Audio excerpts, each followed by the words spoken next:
નમસ્કાર દર્શક મિત્રો, ધ લોકસત્તા શોમાં આપનું સ્વાગત છે। સંસદ ભવનના મકરદ્વાર નજીક ગુરુવારે સત્તાપક્ષ અને વિપક્ષના સભ્યો એકબીજાની સામસામે આવી ગયા હતા અને જોરદાર નારેબાજી જોવા મળી હતી। આ દરમિયાન થયેલી ધક્કામુક્કીમાં પૂર્વ મંત્રી પ્રતાપચંદ્ર સારંગી અને મુકેશ રાજપૂત ઘાયલ થયા હતા। સંસદ પરિસરમાં થયેલી ધક્કામુક્કી મામલે દિલ્હી પોલીસે કોંગ્રેસ નેતા અને લોકસભામાં વિપક્ષના નેતા રાહુલ ગાંધી વિરુદ્ધ એફઆઈઆર દાખલ કરાવાઈ।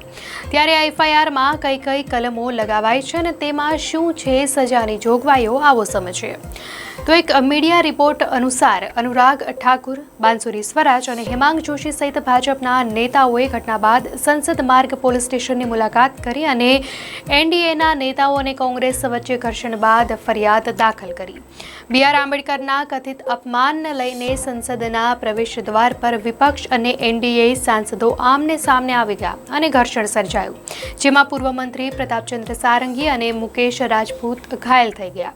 ભાજપ સાંસદ અનુરાગ ઠાકુરે મામલાની ઊંડી તપાસ અને બીએનએસની કલમ 109 એટલે કે હત્યાનો પ્રયત્ન, 115 સ્વેચ્છાએ ઈજા પહોંચાડવી, 117 સ્વેચ્છાએ ગંભીર ઈજા પહોંચાડવી, 125 બીજાના જીવન કે વ્યક્તિગત સુરક્ષાને જોખમમાં નાખવાનું કૃત્ય, 131 અપરાધિક બળનો પ્રયોગ, 351 અપરાધિક ધમકી અને 3.5 સામાન્ય ઈરાદો હેઠળ એફઆઈઆર નોંધવાની માંગણી કરી। ત્યારબાદ દિલ્હી પોલીસે એફઆઈઆરમાં ભાજપની ફરિયાદમાં તમામ કલમો સામેલ કરી। જો કે અધિકારીઓના જણાવ્યા અનુસાર એફઆઈઆરમાં બીએનએસની કલમ 109 હત્યાનો પ્રયત્ન સામેલ નથી। ત્યારે આ કલમો હેઠળ સજાની જોગવાઈ શું છે તે સમજીએ। તો કલમ 115માં આરોપીને જામીન મળી શકે છે, ઓછામાં ઓછી 1 વર્ષની સજા થઈ શકે છે। કલમ 117માં 3 વર્ષની સજા થઈ શકે છે, તો કલમ 125માં 7 વર્ષ સુધીની સજા થઈ શકે છે। કલમ 131ની ખતરનાક કલમ રાહુલ ગાંધી પર લાગી છે, જે બિનજામીન પાત્ર છે। તેમાં આજીવન કારાવાસ છે, 10 વર્ષની કેદ અને દંડ બંને થઈ શકે છે। બીએનએસ કલમ 351માં 4 પેટા કલમો છે, જેમાં અલગ અલગ સજાની જોગવાઈ છે। જ્યારે બીએનએસ સેક્શન 3.5નો અર્થ છે કે એક સમૂહ ગ્રુપમાં કરાયેલા અપરાધ બદલ દરેક સભ્યને સમાન રીતે દોષિત ગણાશે, તે પછી ભલે તેણે સીધી રીતે અપરાધ કર્યો હોય કે નહીં।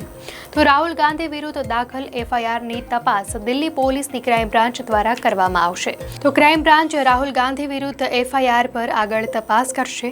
તેમાં 7 વર્ષ સુધીની સજાની જોગવાઈ છે। કોંગ્રેસ દ્વારા ફરિયાદ દાખલ કરાયા બાદ રાષ્ટ્રીય અધ્યક્ષ મલ્લિકાર્જુન ખડગે અને વિપક્ષના નેતા રાહુલ ગાંધી એઆઈસીસી હેડક્વાર્ટર પહોંચ્યા અને એક પ્રેસ કોન્ફરન્સ આયોજિત કરી હતી। તેમાં ભાજપ પર બી.આર. આંબેડકર વિશે નિંદનીય નિવેદન બાદ કેન્દ્રીય ગૃહમંત્રી અમિત શાહને બચાવવાનો આરોપ લગાવ્યો અને તેમના રાજીનામાની માંગ કરી। તો શાહની ટિપ્પણીની ટીકા કરતા ખડગે અને રાહુલ ગાંધીએ કહ્યું હતું કે તેઓ તેમનો રાષ્ટ્રવ્યાપી વિરોધ ચાલુ રાખશે।